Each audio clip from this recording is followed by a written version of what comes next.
সরকারি মাদ্রাসা ই আলিয়া ঢাকা কর্তৃক আয়োজিত আলিম শ্রেণীর অনলাইন ক্লাসে শিক্ষার্থীদের স্বাগতম। আশা করি তোমরা ভালোই আছো।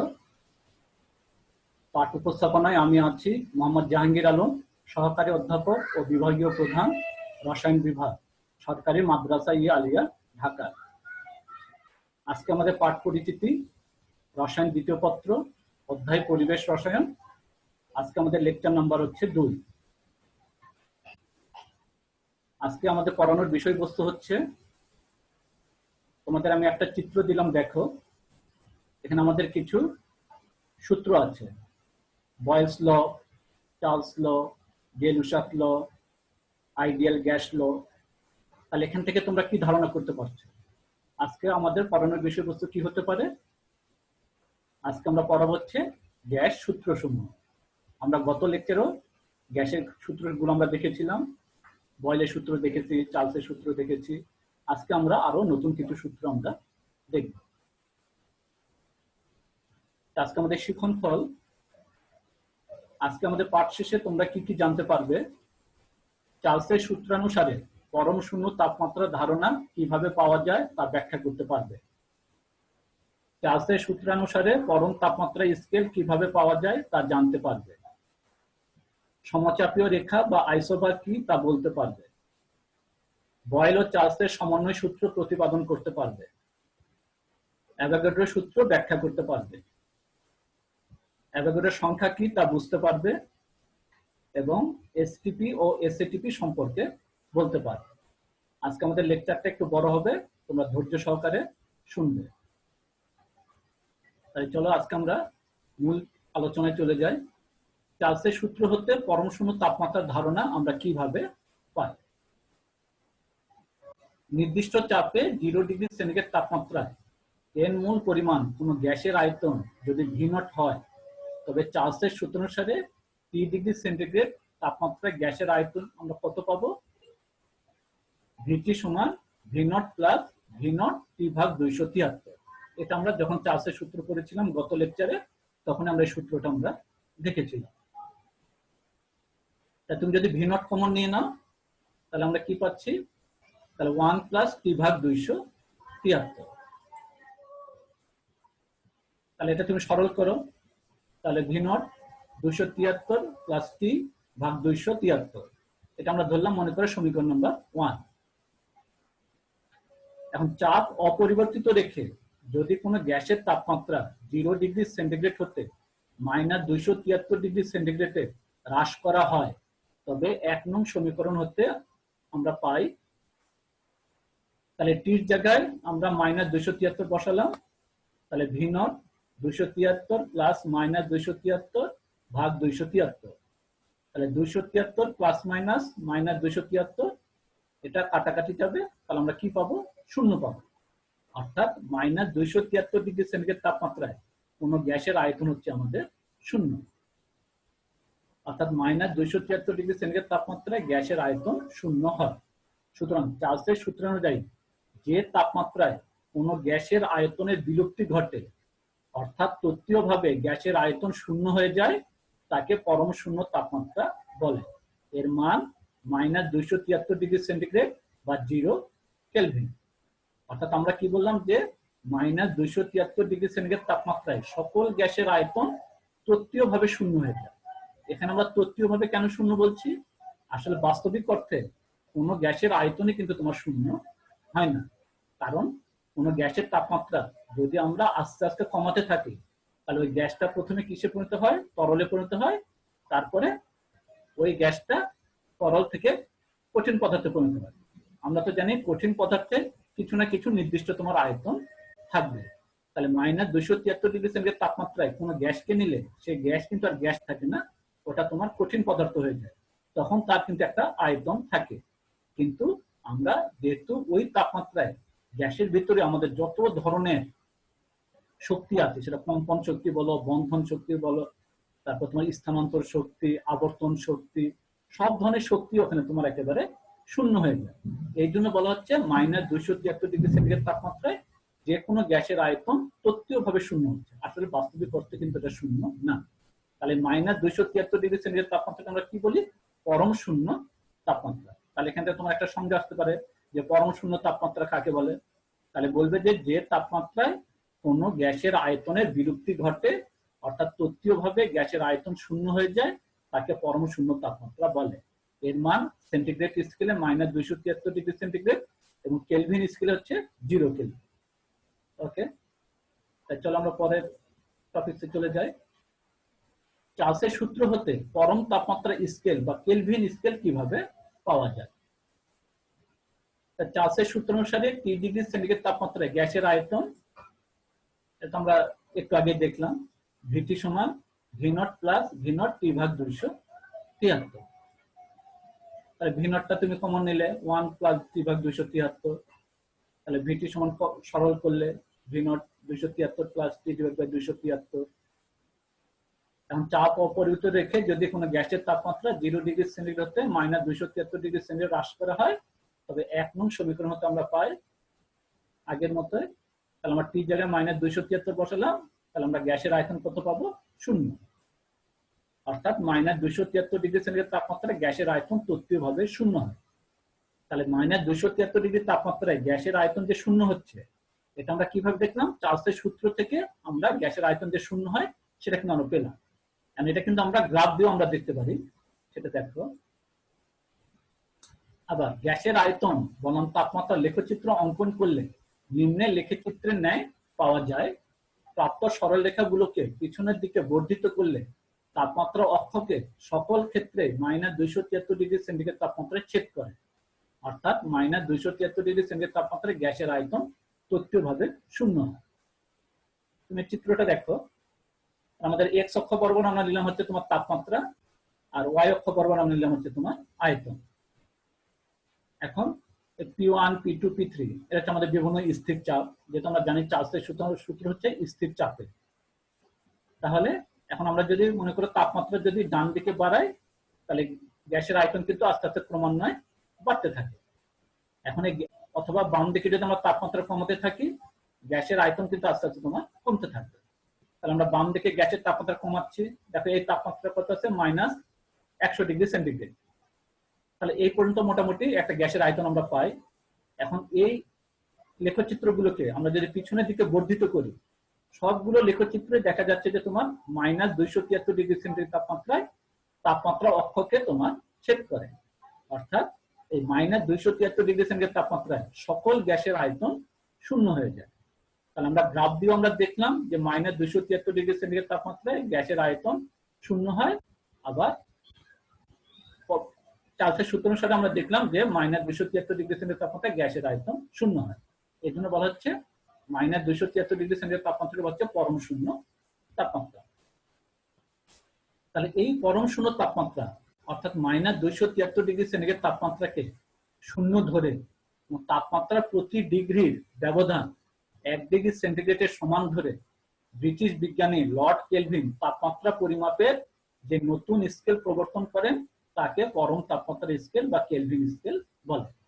কেলভিন স্কেলের তাপমাত্রাকে বড় হাতের কে দ্বারা সূচিত করা হয়। অর্থাৎ ব্রিটিশ বিজ্ঞানী লর্ড কেলভিন কি করলো? উনি -273°C তাপমাত্রাকে 0 ধরল, ধরে এবং তাপমাত্রার প্রতি ডিগ্রির ব্যবধান 1°C সমান ধরে উনি যে একটা নতুন স্কেল প্রবর্তন করেন, সেই স্কেলকে ওনার নাম অনুসারে কেলভিন স্কেল বা পরম তাপমাত্রা স্কেল বলা হয়। তাহলে এটা তুমি এইভাবে দেখতে পারো, মনে করো এটা মনে করো যদি সেন্টিগ্রেড স্কেল হয়, এটা মনে করো কেলভিন স্কেল। তাহলে সেন্টিগ্রেড স্কেলের এখানে একটা আছে, মনে করো এখানে একটা আছে, এখানে একটা আছে। তাহলে এইভাবে মনে করো 1°C, 2°C, 3°C, 4°C। তাহলে আমার যখন এটা 0°C হবে, ঠিক ওই অবস্থায় আমি এখানে কি ধরবো? এটা হচ্ছে আমার 0 কেলভিন, অর্থাৎ 0 কেলভিন। আর এটা আমরা ধরবো হচ্ছে -273°C। এখন -273 থেকে যখন এখানে আসলো, এই যে 1 ডিগ্রি যে ব্যবধান, এই কেলভিন স্কেলও কিন্তু 1 ডিগ্রি ব্যবধান হবে তোমার সমান। অর্থাৎ সেন্টিগ্রেড স্কেলে প্রতি ডিগ্রি ব্যবধান যা হবে কেলভিন স্কেলও প্রতি ডিগ্রি ব্যবধান তাই থাকবে। এইভাবে ধরে তোমার এই ব্রিটিশ বিজ্ঞানী লর্ড কেলভিন তাপমাত্রা পরিমাপের একটা নতুন স্কেল প্রণয়ন করেন, যে স্কেলকে আমরা বলছি কেলভিন স্কেল বা পরম তাপমাত্রা স্কেল।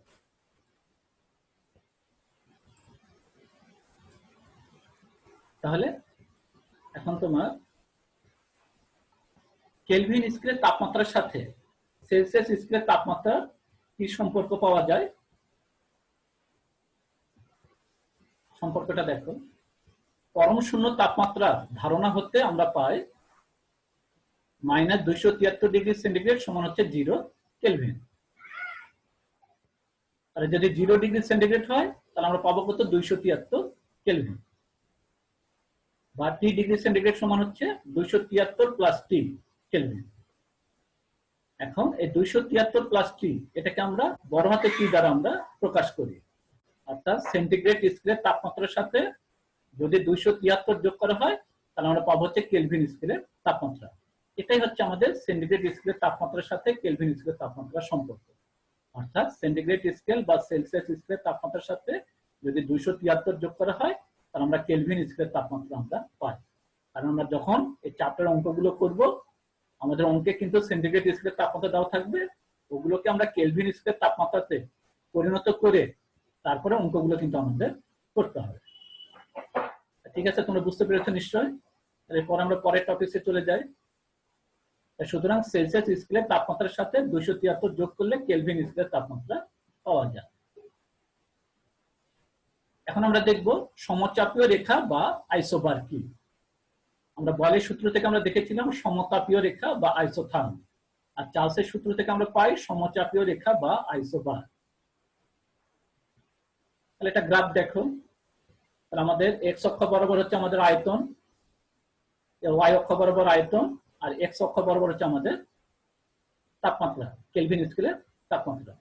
তাহলে এই যে আমরা বিভিন্ন চাপে P1 চাপে, এই রেখাটা হচ্ছে P1 চাপে, এই রেখাটা হচ্ছে আমার P2 চাপে, এই রেখাটা P3 চাপে, এই রেখাটা হচ্ছে P4 চাপে। তাহলে প্রত্যেকটা রেখাকে যদি আমরা পিছন দিকে বর্ধিত করি তাহলে এটা একটা মূল বিন্দুগামী তোমার সরল রেখা আমরা পাই। কারণ এখান থেকে দেখা যাচ্ছে যে এই প্রত্যেকটা রেখা চাপ হচ্ছে নির্দিষ্ট। মনে করো P1, এই রেখার চাপ হচ্ছে P2, এটা একটা নির্দিষ্ট চাপ, এই রেখার চাপ P3, এই রেখার চাপ হচ্ছে P4। তাহলে যেহেতু এরকম প্রত্যেকটা রেখা একটা নির্দিষ্ট বা স্থির চাপ প্রকাশ করছে, এই জন্য এই রেখাগুলোকে বলা হয় সমচাপীয় রেখা, ইংলিশে বলা হয় আইসোবার। বয়েলের সূত্র থেকে আমরা পেয়েছিলাম আইসোথার্ম, আর চার্লসের সূত্র থেকে আমরা পেলাম হচ্ছে আইসোবার। তা তোমরা কিভাবে বলবে, সংজ্ঞাটা কিভাবে দিবে? বলবে যে চার্লসের সূত্র অনুসারে আমরা জানি আয়তন এবং তাপমাত্রাকে লেখচিত্র যদি আমরা অঙ্কন করি তাহলে বিভিন্ন স্থির চাপে কতগুলো আমরা সরল রেখা পাই যা মূল বিন্দুগামী। তাহলে প্রত্যেকটা সরল রেখা এক একটা নির্দিষ্ট স্থির চাপ প্রকাশ করছে। সুতরাং এই সরল রেখাগুলোকে বলা হয় সমচাপীয় রেখা বা আইসোবার। ঠিক আছে, আমরা পরের টপিকে চলে যাই। বয়েল ও চার্লসের সমন্বয় সূত্র প্রতিপাদন। আমরা এই পর্যন্ত মোটামুটি বয়েল এবং চার্লসের সূত্রগুলো আমরা দেখলাম। এখন এই দুটো সূত্রকে যদি আমরা একত্র করি তাহলে আমরা একটা নতুন ধরনের সূত্র পাই, যেটাকে বলা হয় বয়েল এবং চার্লসের সমন্বয় সূত্র। তাহলে মনে করো যে কোনো গ্যাসের আয়তন হচ্ছে ভি, চাপ পি এবং কেলভিন তাপমাত্রা যদি টি হয়, তাহলে আমরা বয়েলের সূত্র অনুসারে আমরা পাই ভি প্রপোর্শনাল 1/পি যখন তাপমাত্রা স্থির, টি স্থির। চার্লসের সূত্র অনুসারে আমরা পাই ভি প্রপোর্শনাল টি যখন পি স্থির। অর্থাৎ চাপ যদি স্থির রাখো তাপমাত্রা বাড়ালে আয়তন আমাদের বেড়ে যাবে। এখন 1 ও 2 এই সমীকরণ হতে আমরা কি লিখতে পারি? তাহলে ভি প্রপোর্শনাল 1/পি ইন্টু টি যখন তাপমাত্রা এবং চাপ উভয় পরিবর্তনশীল। তাহলে আমরা প্রপোর্শনাল অর্থাৎ সমানুপাতিক চিহ্নটা তুলে দিলাম, দিয়ে আমরা একটা ধ্রুবক পেলাম কে। এটাকে বলা হচ্ছে একটা সমানুপাতিক ধ্রুবক। তা পিটা এই পাশে নিয়ে যাও, তাহলে পিবি সমান কেটি। অর্থাৎ চাপ এবং আয়তনের গুণফল হচ্ছে তোমার ধ্রুবক ইন্টু তাপমাত্রা। তাপমাত্রাটা এই পাশে নিচে নিয়ে চলে আসো, তাহলে পেলাম পিবি ভাগ টি সমান সমান কে। অর্থাৎ কোন গ্যাসের চাপ এবং আয়তনের গুণফলের সাথে যদি তাপমাত্রা ভাগ করো তাহলে আমরা যে অনুপাত পাবো বা ভাগফল পাবো এটা সবসময় হবে একটা ধ্রুবক সংখ্যা। তাহলে এখন যদি আমরা চাপকে পি থেকে পরিবর্তন করে P1 P2 P3 Pn ইত্যাদি যদি চাপ দিই, সেই সময় যদি তাপমাত্রা আমরা T1 T2 T3 Tn হয়, তাহলে আয়তন আমরা পাবো V1 V2 V3 Vn। তখন আমরা 3 নং সমীকরণ থেকে আমরা কি লিখতে পারি? P1 V1 ভাগ P1 সমান সমান P2 V2 ভাগ T2 সমান সমান P3 V3 ভাগ T3 সমান সমান Pn Vn ভাগ Pn সমান সমান হচ্ছে K। অর্থাৎ প্রতিটা ক্ষেত্রে চাপ এবং আয়তনের গুণফলের সাথে তাপমাত্রার যে অনুপাত, সে অনুপাত হবে আমার একটা ধ্রুব সংখ্যা। অর্থাৎ প্রথম ক্ষেত্রে P1 V1 ভাগ T1 এর মান যা পাবো, দ্বিতীয় ক্ষেত্রে P2 V2 ভাগ T2 এর মান কিন্তু আমি একই পাবো। কারণ আমরা যখন অঙ্ক করব তখন P1 V1 ভাগ T1 P2 V2 ভাগ T2 এই সমীকরণে আমাদের অঙ্কগুলো করতে হবে। এখন আমরা দেখব অ্যাভোগাড্রোর সূত্রটা কি। এটা তোমরা ম্যাট্রিকে পড়েছো। স্থির তাপমাত্রা চাপে সম আয়তন বিশিষ্ট সকল গ্যাসের সমান সংখ্যক অণু থাকবে। অর্থাৎ বিভিন্ন গ্যাস হতে পারে, সেটা অক্সিজেন গ্যাস হতে পারে, হাইড্রোজেন গ্যাস হতে পারে, নাইট্রোজেন গ্যাস হতে পারে। তাদের আয়তন যদি সমান থাকে, তাহলে প্রতিটা গ্যাসে আমরা সমান সংখ্যক অণু পাবো। দেখো আমরা একটা চিত্রে দেখানোর চেষ্টা করি। মনে করি এটা হচ্ছে আমাদের হাইড্রোজেন গ্যাস, এটা হচ্ছে হাইড্রোজেন অণু। এই অণুগুলো দিয়ে আমরা এই বেলুনটা হাইড্রোজেন গ্যাস দিয়ে আমরা পূর্ণ করলাম। পরেরটা মনে করো অক্সিজেন অণু, এটা দিয়ে আমরা অক্সিজেন এই বেলুনটা পূর্ণ করলাম। পরেরটা হচ্ছে কার্বন ডাই অক্সাইড অণু, এটা দিয়ে আমরা এই বেলুনটা পূর্ণ করলাম। তুমি এখানে দেখো, এখানে 1 মোল হাইড্রোজেন আছে এবং এসটিপি তে তার আয়তন হচ্ছে 22.4 লিটার। এখানেও 1 মোল অক্সিজেন আছে, 22.4 লিটার আয়তন। এখানে তোমার 1 মোল কার্বন ডাই অক্সাইড আছে, 22.4 লিটার আয়তন। প্রতিটা ক্ষেত্রে দেখো অণুর সংখ্যা কিন্তু তোমার সমান। এখানে 4টা 3টা 7টা, এখানে 7টা অণু আছে, এখানে মনে করে 7টা অণু আছে। অর্থাৎ প্রতিটা ক্ষেত্রে যদি আমার আয়তন সমান থাকে, তাহলে তাদের অণুর সংখ্যা অবশ্যই সমান হবে। সেই গ্যাসটা তোমার সরল হোক, জটিল হোক, ছোট হোক, বড় হোক, এটা আমাদের দেখতে হবে না। শুধু গ্যাসের আয়তন বা মোল সংখ্যা যদি সমান থাকে, তাহলে প্রতিটা ক্ষেত্রে আমাদের গ্যাসের অণুর সংখ্যা হবে সমান। এটা হচ্ছে আমাদের অ্যাভোগাড্রোর সূত্র। এখন এটা আমরা একটু গাণিতিক ব্যাখ্যাটা দেখি। ধরো নির্দিষ্ট চাপ ও তাপমাত্রায় কোনো গ্যাসের আয়তন তার মোল সংখ্যার সমানুপাতিক। অর্থাৎ মোল সংখ্যা যদি বাড়ে, গ্যাসের আয়তন বাড়বে, মোল সংখ্যা যদি কমে, গ্যাসের আয়তন তোমার কমে যাবে। আর মোল সংখ্যার সাথে আবার অণুর সংখ্যার সম্পর্ক আছে। আমরা জানি 1 মোল যে কোনো গ্যাসের কতটি অণু থাকে? 6.023 × 10⁻23। এটাকে আমরা কি বলি? অ্যাভোগাড্রো সংখ্যা। অর্থাৎ গ্যাসের আয়তন যদি ভি হয় এবং মোল সংখ্যা যদি এন হয়, তাহলে আমরা অ্যাভোগাড্রোর সূত্র অনুসারে লিখতে পারি ভি প্রপোর্শনাল এন। অর্থাৎ মোল সংখ্যা যদি বাড়ে, গ্যাসের আয়তন বাড়বে, অথবা আয়তন যদি বাড়ে, সেখানে মোল সংখ্যা তোমার বৃদ্ধি পাবে। আর মোল সংখ্যা বাড়লে অবশ্যই অণুর সংখ্যা তোমার বেড়ে যাবে। যখন তাপমাত্রা এবং চাপ হচ্ছে স্থির, তাহলে সমানুপাতিক চিহ্নটা তুলে দিয়ে তুমি সমানুপাতিক ধ্রুবক নিয়ে আসলে, তাহলে কি হচ্ছে আমার একটা সমানুপাতিক ধ্রুবক। তাহলে এন এই পাশে নিয়ে আসলে ভি ভাগ এন সমান সমান হচ্ছে কে। অর্থাৎ কোন গ্যাসের আয়তন এবং মোল সংখ্যার অনুপাত সবসময় হবে একটা ধ্রুব সংখ্যা। তাহলে আমরা লিখতে পারি V1 ভাগ N1 সমান সমান V2 ভাগ N2 সমান সমান হচ্ছে কে। অর্থাৎ প্রতিটা ক্ষেত্রে আয়তন এবং তোমার মোল সংখ্যার যে অনুপাত, সেটা পাবো একটা ধ্রুব সংখ্যা। অর্থাৎ একই তাপমাত্রা চাপে কোন গ্যাসের আয়তন ও মোল সংখ্যার অনুপাত একটি ধ্রুব রাশি। এর সূত্র অনুসারে প্রমাণ তাপমাত্রার চাপে যে কোনো গ্যাসের মোলার আয়তন 22.4 লিটার। অর্থাৎ প্রত্যেকটা গ্যাসের মোলার আয়তন হবে 22.4 লিটার। সেটা হচ্ছে প্রমাণ তাপমাত্রা এবং চাপে। এরপর হচ্ছে অ্যাভোগাড্রোর সংখ্যা বা অ্যাভোগাড্রোর ধ্রুবক বলতে আমরা কি বুঝি? তার সংখ্যাটা একটু দেখো। 1 গ্রাম অণু বা 1 গ্রাম পরমাণু বা 1 গ্রাম আয়নের মধ্যে উপস্থিত যথাক্রমে অণু বা পরমাণু বা আয়নের সংখ্যাকে অ্যাভোগাড্রো সংখ্যা বলে। অর্থাৎ 1 মোল কোন পদার্থে উপস্থিত ওই পদার্থের সংখ্যাকে অ্যাভোগাড্রো সংখ্যা বলে। তাহলে আমরা জানি যে 1 গ্রাম অণু বা 1 গ্রাম পরমাণু বা 1 গ্রাম আয়ন, এটাকে আমরা নর্মালি বলেছি 1 মোল। তাহলে 1 মোল কোন পদার্থে যতটুকু ওই পদার্থে উপস্থিত থাকবে, সেই সংখ্যাকে বলা হবে অ্যাভোগাড্রো সংখ্যা। যেহেতু এটা একটা ধ্রুব সংখ্যা, তাই অ্যাভোগাড্রোর সংখ্যাকে আমরা অ্যাভোগাড্রো ধ্রুবক আমরা বলতে পারি। একে বড় হাতের এন বা এন এ দ্বারা প্রকাশ করা হয়। এর মান 6.023 × 10⁻23। এটা তোমরা অনেকেই জানো। তাহলে এটা হচ্ছে আমাদের অ্যাভোগাড্রো সংখ্যা। মানে সংখ্যাটা মান আমার মুখস্থ রাখতে হবে, কারণ এটাতে আমাদের অঙ্কগুলো করতে হবে। এরপর আমরা দেখবো যে আমাদের দুটো প্রমাণ অবস্থা আছে, একটা হচ্ছে এসটিপি আর একটা হচ্ছে এসএটিপি। এসটিপি বা এনটিপি তোমার একই জিনিস। তাহলে এসটিপির পুরো নাম হচ্ছে স্ট্যান্ডার্ড টেম্পারেচার এন্ড প্রেসার, অর্থাৎ প্রমাণ তাপমাত্রা ও চাপ। আর যদি তোমরা এনটিপি লেখো তাহলে এনটিপি লিখে তোমার লিখতে হবে নর্মাল টেম্পারেচার এন্ড প্রেসার, অর্থাৎ আদর্শ তাপমাত্রা এবং চাপ। তাহলে এই পদ্ধতিতে 0°C বা 273 কেলভিন তাপমাত্রাকে প্রমাণ তাপমাত্রা বলা হয়, এবং 1 অ্যাটমসফিয়ার বা 76 সেন্টিমিটার মার্কারি বা 760 মিলিমিটার মার্কারি বা 101.325 কিলো প্যাসকেল চাপকে প্রমাণ চাপ ধরা হয়। তাহলে আমাদের চাপের বিভিন্ন একক আছে।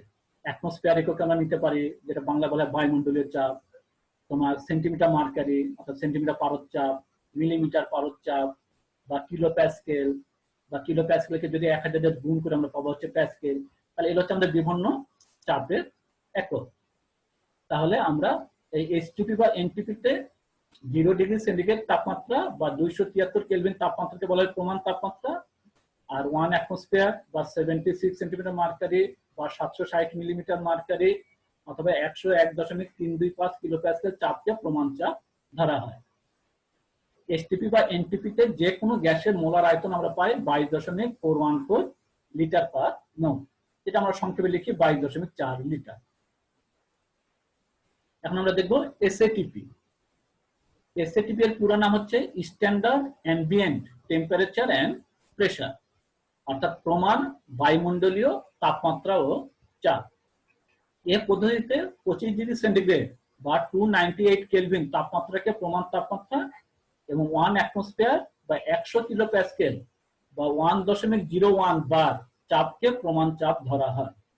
এসএটিপিতে যে কোনো গ্যাসের মোলার আয়তন 24.789 লিটার পার মোল, অথবা সংক্ষেপে তুমি 24.8 লিটার পার মোল লিখলেও তোমাদের হবে। তাহলে 25°C তাপমাত্রা বা 298 কেলভিন অর্থাৎ 273 এর সাথে যদি আমি 25° যোগ করি তাহলে আমরা পাই হচ্ছে 298 কেলভিন। তাহলে এই 25°C তাপমাত্রা বা 298 কেলভিন তাপমাত্রাকে আমরা প্রমাণ তাপমাত্রা ধরি কোন পদ্ধতিতে? এসএটিপি পদ্ধতিতে। এবং সেখানে প্রমাণ চাপ ধরা হয় 1 অ্যাটমসফিয়ার বা 100 কিলো প্যাসকেল বা 1.01 বার, এটা আমরা ধরতে পারি। আর এসএটিপিতে যে কোনো গ্যাসের মোলার আয়তন আমি পাবো হচ্ছে 24.789 লিটার পার মোল, অর্থাৎ 1 মোলের আয়তন হচ্ছে এত। অনেক সময় আমরা আসে যে মোলার আয়তন কি? মোলার আয়তন হচ্ছে 1 মোল গ্যাসের বা 1 মোল পদার্থের যে আয়তন, সেই আয়তনটাকে বলা হয় মোলার আয়তন। তাহলে আজকে মোটামুটি আমাদের এই পর্যন্ত পড়ানো ছিল। এখন বাড়ির কাজ, তোমরা বাসায় কি কি করবে। চার্লসের সূত্র হচ্ছে পরম শূন্য তাপমাত্রার ধারণা কিভাবে পাওয়া যায়, এটা ভালো করে মুখস্থ করে বুঝে শুনে তারপরে তোমরা লিখে ফেলবে, নোট আকারে লিখে ফেলবে। আমার এই যে লেকচার, এখান থেকে তোমরা হেল্প নেবে, বই আছে, বই দেখবে আরেকটু ডিটেলস লেখা আছে, এখান থেকে তোমরা এটা একটা নোট করে ফেলবে। পরম শূন্য তাপমাত্রা কাকে বলে, এটা তোমার 1 মাসের সঙ্গে আসবে। চার্লসের সূত্র হতে কিভাবে পরম তাপমাত্রার স্কেল বা কেলভিন স্কেল পাওয়া যায়, এটা তোমরা প্রতিপাদন করে দেখাবে। বয়েল ও চার্লসের সমন্বয় সূত্র প্রতিপাদন করবে, এটা তোমাদের প্রতিপাদন করা যাচ্ছে, তার বই থেকে তোমরা দেখবে আর একটু ডিটেলস ওখানে কথা লেখা আছে, সেখানে একটু দেখে নিবে। অ্যাভোগাড্রোর সংখ্যা কাকে বলে সেটা তোমরা করবে। তাহলে এটা গেল হচ্ছে আমাদের আজকে এগুলো পড়া ছিল।